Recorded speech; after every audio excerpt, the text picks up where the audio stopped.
Hey everyone, welcome. I'm so glad you're here. We are UACT Live Awareness Broadcast, and so we are United Against Child Trafficking, and we are a solution-based nonprofit that takes serious and far-reaching action through our mission, which is prevention, education, collaboration, restoration, legislation, I know that's a lot of shuns, right? Mm-hmm. For advocacy, legislation for advocacy, and prosecution. We educate schools, churches, law enforcement. We educate child services, first responders, state attorneys, businesses, agencies. I mean, really, we educate anybody who wants to save children. Mm-hmm. And so I want to introduce our UACT wonderful team leader. This is Gail Williams, and Gail is a 25-year educator. She's a public servant also in Child Protective Services, and she was a child crime investigator. So Gail, tell us what you're doing with UACT at this time, right now. Well, at this time, my role is the outreach director for UACT, and I'm the outreach director to 4 facilities, and we populate with a population of about 600 children year-round. Yes. These children are trafficked, severely abused, and at risk. So we have the gamut of situations for the children. Yes. We go once a week to each facility with our certified trauma-informed UACT teaching teams. And you know what? I just want to interject right here exactly what we are teaching, because now you're hearing about a whole nother facet of UACT, because UACT is more than just education and awareness. UACT is about restoration. Mm-hmm. And so what I really want to talk about, Gail, is what you're doing in these facilities. Now, I authored a program called The Power of Art, and we trademarked that name. And don't go take that name because it is trademarked. And so, but this all happened about 11 years ago. And I went to Singapore. I did this whole mural project on a mission trip. I met a little girl there who'd been trafficked by her parents since she was 8 years old. She was 18, and I saw how the art helped her. Mm-hmm. And she changed my life forever, and I came back. Martin Girls Academy, which was a local juvenile justice facility here. Mm-hmm. They're no longer here in Martin County, but they asked me to come in and do murals there because there was a lot of press on what I had done in Singapore. And so I go in and I'm thinking, oh, we're going to do a mural for these kids, not realizing there were 30 girls there. All of them had been trafficked. And there was ages 13 to 24. And you know what? Amazingly enough, they do count a 22, 23-year-old still as a child. Right. And at the maturity level they were with all their trauma, they truly were children. So, it was amazing to me how these girls embraced the art, begged for me to teach them art. And so that's where it all started. It started back in 2015 at this juvenile justice facility. And I developed this program there that I found is so healing and so restorative that the Boys and Girls Clubs of Martin County took it into all of their facilities. It was so exciting. And we just saw things happen through this program that brought healing to kids. And so I worked with a team of 8 therapists, and I developed 9-week courses. And I was able to work with all 30 girls. Half of those girls were ready to leave the facility, and they had progressed up different levels of behavior. So they were getting better, and they were going to be released. So they gave me those girls first. Those girls across the board, now the therapists gave them surveys. And the surveys tested things like PTSD, tested like it would on a scale of like 1 to 5. Where's your PTSD? Is it a 5? It's really off the charts bad. If it's a 1, then you barely have any. So they gave them these surveys, and they tested the PTSD. They tested the anxiety levels, night sweats, night trauma, just all kinds of things like flashbacks, which is part of PTSD. Also their behavioral levels and behavioral improvements. And what we found is that when that course started till the time the course ended, there was vast improvement in every single area. They were even able to start planning for their future, disconnected from their trafficker mentally, emotionally, and in their hearts. They were able to make that disconnection, and that's unusual because we call that a trauma bond or a soul tie. and they were able to stop obsessing about their trafficker. So this was marked improvement. So then they gave me the girls that were at the bottom. Now these girls were felons. They called them felons, but their trafficker had forced them to commit crimes. You know about that. And so at the bottom level, these girls were violent. They were, we were told that we could be in danger going in there because they could snap at any moment. And there were guards there, but there had been stories of other people being harmed. And we weren't afraid. I went in with a team of 2 other girls. Do you know we never had one single problem in 2 years, and we went every Saturday for 2 years? Those girls loved what we brought them. We brought them life coping skills. We brought them hope. We brought them just how to recognize manipulation and control, how to recognize real love compared to manipulation. I mean, we should probably be teaching our kids that, but they had no clue that there was a difference. And when they began to recognize it, some would start crying, some would just, burst out with, oh my gosh, I never knew this before. We showed them the root causes of their behavior, and they're drawing the whole time. So they're in the right side of their brain. Yes. And that's where it all happens. That's where you can download new images and replace those horrific flashbacks.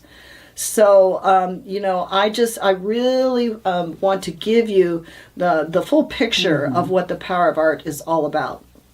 And I'm going to, Ryan, go ahead and scroll that up just a bit. Other way. Thank you. So, keep going. So, the stress disorder, the anxiety levels, the nightmares, the behavioral improvements. And what I want to say is now this program is in these 4 facilities. Now we are working with many trafficked and abused and at-risk children. Gail, what are your observations with them? Tell me about that. Well, I can say that my observation with the 4 facilities that I've been a part of now has been walking in there initially, how the children were withdrawing and they were not opening up.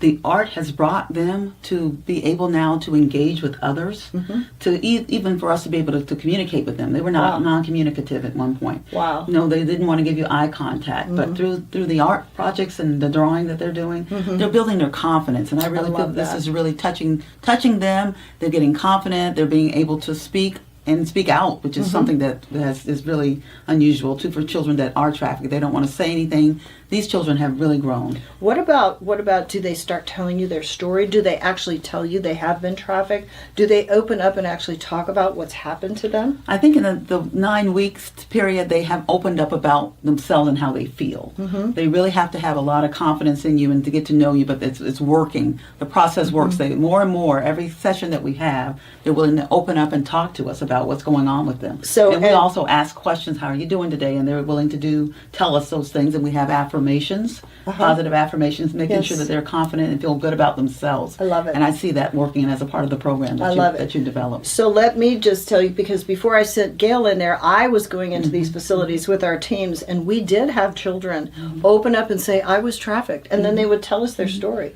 So we had one little girl who, she had been there for probably 8 months, and she had regular breakdowns and really had major issues. She had a deformed shoulder, a deformed neck, even parts of her head were deformed from the brutality that she had grown up with. But her dad had trafficked her since she was 3 years old. And she wrote us, for the first time, she told her story. She had not told it to her therapist. She had not told it to the facility, but she told it us. She wrote us a 17-page letter where she detailed everything that happened to her from the time she was 3 years old. And how if she didn't perform for her father, he would rub hot sauce in her eyes and torture her. I mean, the stuff that we learned from these children, it was heart-wrenching. I still have the letter. But remember, we talked about we do have solutions. And even though it's horrible, you can't imagine how rewarding it is when a child opens up like that and tells you their story. And you may feel like you have to be wiped off the floor because you haven't heard of things that could be this awful. But at the end of her story, she said, I know that sharing my story is part of my healing. And she said, I'm going to find you. And when I do, I'm going to be a part of your team, and I'm going to speak, and maybe I'll tell my story to millions of people one day, and I'll save another child from being trafficked. And we were just weeping Amazing. as we read this letter. Yes. But then we had other children also speak up. The one time we brought a survivor in with us, and she talked to them, and they began to speak up and say, yes, I was too. And so it's an amazing thing, and I think it's a part of a child's healing. Shame has power Yes. as long as it remains hidden. So when it starts to come out and they're able to talk about it, oh my gosh. See, we don't really talk about this on our platforms so much. We never really have before, because it's so amazing. It's so rewarding. It's healing for me just to go in there and work with these kids. Tell me some stories that you've seen as you've been in there, Gail. Since I've been in there, I've noticed that some of the children that came in the very first session just withdrawn, and one little boy had his hoodie on. He would just sit at the table. We didn't want to come, but he came and he sat. Hiding.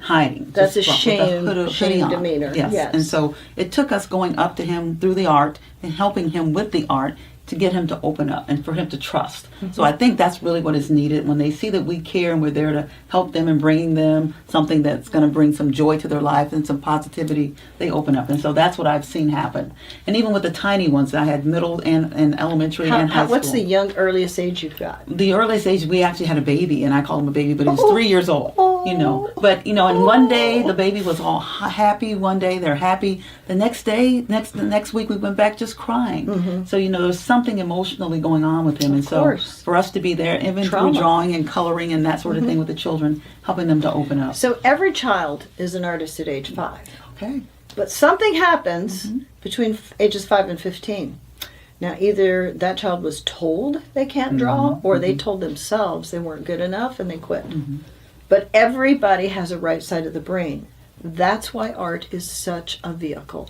Because when we use art to wake up the right side of the brain is where all the flashbacks are.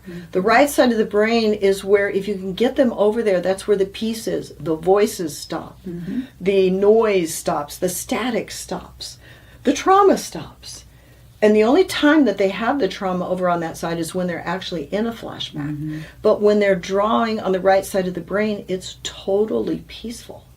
And so that's the time you can download. It's remarkable. So it's not just the teachers and the love and the care that the teachers are giving them, because they get that from other teachers and other spaces in that facility. It's the actual drawing on the right side of the brain that puts them into a mode of receptivity. And that's what's so amazing about it. And that's what makes this whole marriage that we've got with UACT, and we collaborate with other organizations to where we go in and we work with so many children. But I will say all 4 of these facilities have told us it is the most successful program they have ever had in that facility. So, with all of this, also I want to kind of shift just the conversation a little bit, because I know people out there in hearing about trafficking, hearing about child exploitations, they might be wondering, what are the signs of a child victim being trafficked? And since your background in child crimes is recognizing signs of a child being abused or a trafficked child, it's very extensive. So can we talk a little bit about the signs? And let me say this, we do have a parent handbook. Let me show you this. So this is our parent handbook, Child Prevention, Child Sex Trafficking and Prevention Training. And what this is for parents, this is for law enforcement, child services, social workers, and nurses. It's really for anybody, and anybody that has a child especially. So it's got all kinds of stuff in here. For a $10 donation and just shipping, we can send this to you. And so it's about connecting the dots in awareness, and it's a little bit about the background and how child trafficking became the fastest growing crime in the world, why it became the fastest growing crime in the world, and what are the solutions. Okay, so in this book we do have the signs, and Gail's going to talk about that in just a moment. We also have the signs of a home. We have the different tattoos that a victim might be having. We also show the various apps and games that are the trending games where young people are right now, so that you as parents can be aware. We give you websites that teach you from a psychiatrist's point of view or psychologist, what are the best ways to talk to your child about social media. Yes. How to have open communication with your child without shaming them or making them feel, guilty or judged, but still having healthy boundaries. So those things are good. Now, what's really good in here, and I love this, is we have the coding for emojis, for what sexting emojis are. I can't even say some of these words, but honestly, if you saw some of these emojis and you saw what they meant, you would be completely shocked. But this is the language that children are talking in. And this is their friends talking to each other. You may have a really good child, but there's a friend in school that might text them some of these emojis. And then they teach them what they mean. Okay, so now I'm going to give you some of the codes. And this is really interesting, the parent codes. So did you know that POS, what do you think that means? Parent over my shoulder. Okay, so parent over shoulder. What do you think PIR means? Parent in the room. Parent in the room. You got it. All right, that's exactly right. Here's some other ones. LMIRL. It means let's meet in real life. And this is where they're talking to them in chat rooms, Snapchat, Discord, all these different places. It's just so interesting. Smash means to have casual sex. And so it's just so important for parents to know these things, and we want to offer this to you. But go ahead and now talk about the signs, because this is in here, but I wanted Gail to talk from an expert point of view. Well, some of the signs that I've noticed and have seen over the years, and when I've been working with children that have been trafficked or abused, sexually or emotionally abused, is just the neglect, just the demeanor of that child. Are they afraid of adults? Are they shamed? Do they seem to be covered up? Maybe wearing clothing that you think are probably not appropriate for a child to wear.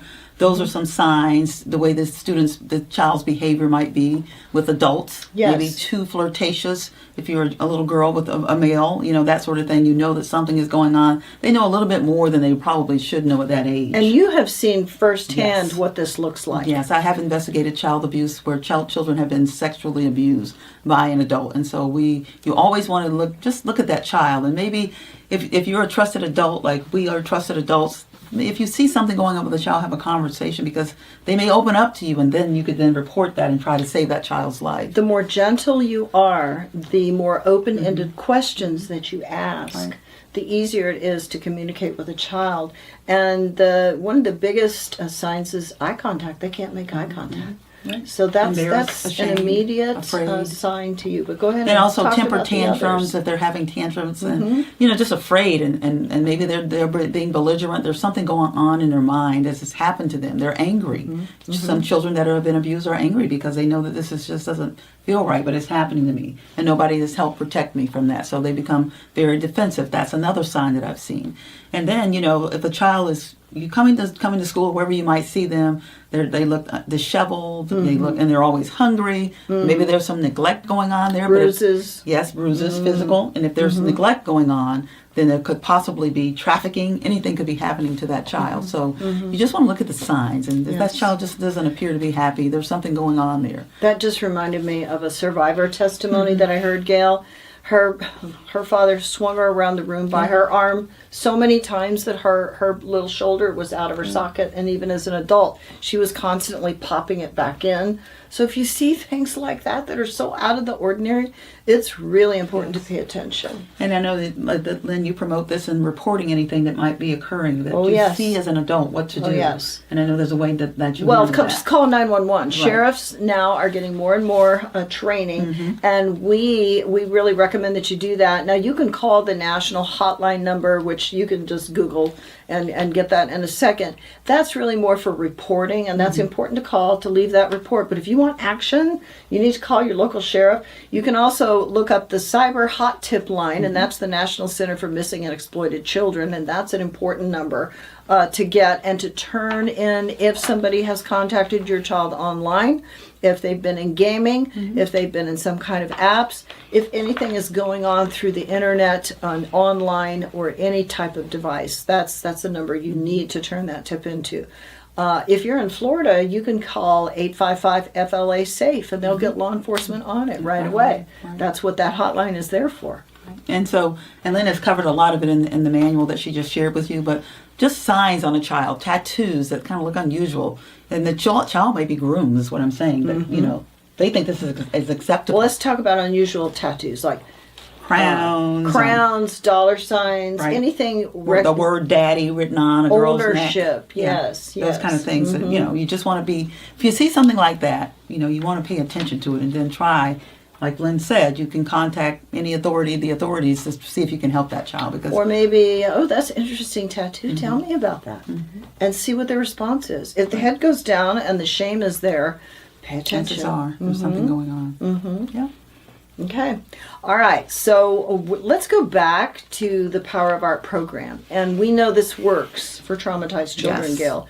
So what about mainstream and gifted children? What about that? What about them? The art program that you offer is fabulous for mainstream gifted students. I mean, they bloom, they become artists, they go on to have wonderful careers because they've gotten that confidence, and they are also discovering that they're artists. That's right. So I think it's just a wonderful program. So That's not right. just for children that are maybe being abused or neglected or trafficked, but all students, gifted students. Yes. Mainstream students. Yes. We actually piloted this program at Martin County High School for 76 at-risk children. They were sophomores and juniors in high school and designated at-risk. They were just struggling in school. So out of those 76 children, they gave them Google surveys. The teachers gave them the surveys. We got 76 100% positive comments. Wonderful. 5 of them came to us for jobs because they loved the course. program. So let me ask you this question. Is anybody out there, have you had any trauma in your life? And you can comment also if you are live and you are watching this and you'd like to make a comment or ask a question. We've got Ryan. Ryan, say hello to everybody. Hey, everyone. And Ryan is our IT specialist, and he's also an expert in the apps and the gaming. And if you do have questions, by all means, just go ahead and throw it in the chat. And our regular social media we did say that we were going to be on at noon on Wednesdays. That I think we're going to reserve for our parent webinars. And so I just want to make sure that we clarify. At the end of this show, we'll clarify which broadcasts are going to be when, and that's important. But the Power of Art courses, they have been modified for mainstream, for homeschool, for gifted children. It works for them too. And it's very prominent in schools as an art and leadership program as well. And we are in a facility up in Vero Beach where it is specifically for leadership. And it's really making a difference in their lives. And what I want to say is it's online. These courses are online. So homeschoolers can access them, use them online. And whatever funds, whatever is charged for the course goes into our nonprofit, 100% United Against Child Trafficking. And so what a great thing. You know, it helps everybody all the way around. Helps us to save children and helps your children. So if you've had trauma, if your child has had trauma, this is a great way to start to deal with it. And we've just gotten countless testimonies. How many testimonies do we have written? I think we have 100 at least written testimonies from the children themselves. And are surveying the students, they love the program. The students that I've dealt with, they really love the program, and I think it's just wonderful. We want it, and in my opinion, it should be in every school. This program should be in every school. Yes. It really is just a matter of getting the word out. It's a matter of our marketing. And currently, as I said, our courses are online in 9-week semesters. They can be accessed by homeschoolers, by family with traumatized children. They can be accessed by organizations. They can be accessed by schools. And also for gifted children. The schools need art programs that also teaches leadership skills and life coping. And even our gifted children don't always know how to cope with life, right? That's right, but this program helps with that, coping skills. That's right. Okay, so let me talk a little bit more about our parent webinars. And that involves online defense for children. And this is for protection from predators and traffickers. This is a very short 15-minute comprehensive special guest webinar. So this chair is always going to have a special guest, and I just got confirmation we're going to have a superintendent of schools on with us. Absolutely, wonderful. I'll be tapping on some sheriffs to come in here and talk to us. There's been an awful lot of arrests in this area. I know. But what you need to understand is there's been an awful lot of awareness in this area. We were helping to be responsible for training over 2,500 municipal employees in recognizing signs and turning in tips. Yes. And then there was suddenly a rash of arrests. And so it definitely contributed, no doubt about it. So our parent webinars are free. They're only 15 minutes long, and they are monthly. They're going to be the last Wednesday of every month at noon. And for that reason, we decided to change this broadcast to be about 6:30 p.m. weekly on Wednesdays. And you definitely will want to sign up for these parent webinars. And if you just check out our various social media platforms, you'll see all the announcements and the QR code to sign up for free. So look for U, that's a letter U, dash ACT. You can go to u-act.org and you can contact us there and you can become a webinar parent. You can be a part of this, and that's so important. So, Gail, is there anything else you want to share about just the programs? And it's so rewarding to work with trafficked children. I just can't even explain it. How many teachers do we have altogether? About 15. We have about 15 teachers who have stepped up. Many of them are volunteers. Volunteers, absolutely. And they love to go into these facilities. So, we do have a Train the Trainer program. That is going to be online very soon with our 9-week courses. So this is what we have. So we have elementary school 9-week courses online. Then we have, and that's for mainstream and also for gifted children, for homeschoolers, for anybody really. But then we also have the Power of Art for Trauma, and this is for middle school, high school, and adults. And that is really an 11-week course because it has a pre-course and an ending course so that you can really assess what this 9-week course has done for you. Right. And we have one that is secular, so it can go into any organization, and one that is faith-based. So the trauma courses is both secular and faith-based. So altogether, we have close to 85 videos, and they're hosted online. And so it's about a subscription. You just sign up you subscribe, and you sign up, and you get a subscription for a year, and you have access to that course as often as you want. So you can even take it more than once, or you can take it with your friends. We have people in our church that take it in groups and teams, and they do it for inner healing. Yes, and I would encourage everyone that's interested in what we've shared with you, how important this is to get on board and to take the course. Absolutely. I mean, it's just a great thing to have. Absolutely. All right. Kids. So and we do a different pricing structure. So the pricing that's online you will see is really for schools and organizations, but we do a different pricing structure for individuals and for homeschoolers. So how would you like to see some of their art? Should we show them some of their art? I think that would be amazing. Guess what? Absolutely. Okay, so let's start with this one. Hold this up, Gail, and tell us about this. All right, this is a piece of work that was done by one of our elementary level students. They actually drew the picture. Here's another one. And they were drawing the lion, and they had to follow along with the lesson, and they were able to do this. This Isn't is that their cool? creation. Now So this it's is wonderful. This is called the Vision Lion. And for these, Linda, these are elementary school age children. They draw with the videos step by step. They start with just a bare outline template. There's hardly anything there, but it's enough to get the proportions right so they feel good about it. So this, I'm going to bring that in closer so you can see because these are so beautiful. All right, so they actually have to write the word vision into the main. Here's one. Here's one where they wrote the word vision. I'm going to cover up his name. And so here we go. Yeah, I covered it up. But there's the word vision in his main. Isn't that cool?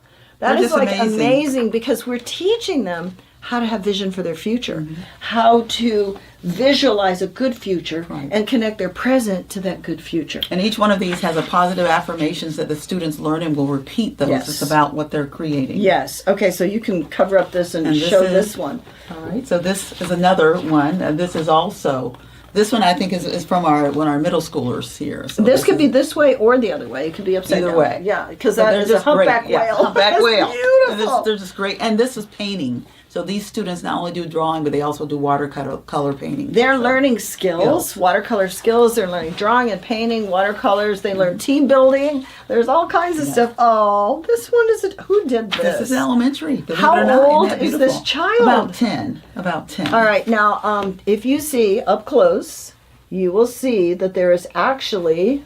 Let's see, can you see that? I want to read their positive affirmation because they all have to say these out loud. They have to agree to do this once a day. Yeah, every day. You read it, Gail. So this one's affirmation is, I am unique, because we teach that, and when they're drawing the pictures and painting, their art is going to be unique from whatever the instructor is showing them, but this is their creation. I reach high for my dreams. This is a giraffe, so reaching high for the dreams. I'm amazing. And so are you. So it's about a whole collective class just looking at this and reading the affirmations and doing their drawings. And everyone's a little bit different, but they all are talented. They're just wonderful. And they love the drawing and the watercoloring. Do you know what I love about you? Here you are, a 25-year educator in the system all those years. And yet you are so pumped and so excited I love children. Yeah. about working with these children. I mean, they deserve us to be there for them, and that's what I see is for me. And we're doing some pretty amazing things. We get to be on television. I get to go on the news, and we do all these things and these big presentations. And we've presented before very large crowds. And one of our team members right now is in New Jersey training law enforcement. So this is huge. This is not a small organization. But I think I'd rather be here than anywhere working with these children. That's what I love. I mean, you just see their smiles and how happy they are, what they create. It's just amazing. Yeah, and if you go online, u-act.org, you can see more. There's just such a joy in this. Now let me just say this too. Maybe you know of an organization that does work with children, and maybe they would like this course. Maybe they would like to use this course. So there are some organizations we can license this course to, but for the most part, organizations just go in and we can work out also if you begin to market this course for us, then we work out a commission basis for you. And so it's not terribly expensive. It's right in line, in fact, lower than most courses of this caliber. So there's a lot that goes into it, but what the children get out of it and what adults get out of it. Exactly. Us, the people that are teaching it, just is wonderful that you're making a difference. That's the part of it that I just love. So the therapists that helped me design the course, and I just kind of used them for feedback. I said, do you guys want to take the course? And they said, we all want to take the course. They took the course. Guess what happened? They all got inner healing. Yes. I mean, seriously. Yes. And wait, even better, the clinical director of Martin Girls Academy, how long ago is this? This is like 2015, 11 years ago. The clinical director, after that facility closed down, went into his own business and later on got married, had children. Guess whose child is in that we teach? They're here. Yes, that's right. We They teach. know how He's good not, it he's is. not he's a mainstream gifted child. Exactly. But we are working with children everywhere, and so it's amazing. It's amazing. These children, I've got to tell you, they do grow up. They do either go into a phenomenal trade or they go to college and they're becoming surgeons and they're becoming attorneys and they're becoming, really productive people. And many of them go on to start their own nonprofits. And we've seen that with our homeschoolers. We've seen that with some schools of arts that we work with, where their children go on and do great things. Why is that? Why do you think that's happening? Well, we know God's involved. Yes. That's the biggest thing. But I will tell you that being in the right side of your brain actually unleashes creativity. And there's nothing like a creative leader, because a creative leader inspires people with their creativity and unique ideas and, oh, let's do this and, oh, let's go over here and do that. And it just keeps expanding and growing. It's kind of like the universe, when God spoke and the universe exploded and it's still exploding at the speed of light, according to science. It's kind of like that. And so, we're just excited about unleashing that kind of creativity in every child and every adult that we meet. And again, u-act.org. And look at the restoration page. Look at some of the adults who gave testimonies there. And then there's a PDF you can download that shows all of the surveys and the outcome studies and things that have happened. And we just invite you to go look. Go check it out and see what you think. All right, so you need to contact us to become a webinar participant. And everything changes so fast that we are staying ahead of the trends so that we can inform parents and we can educate them. And I guess we can go ahead and end this broadcast, but we just want to say this. I want to say stand guard and take action and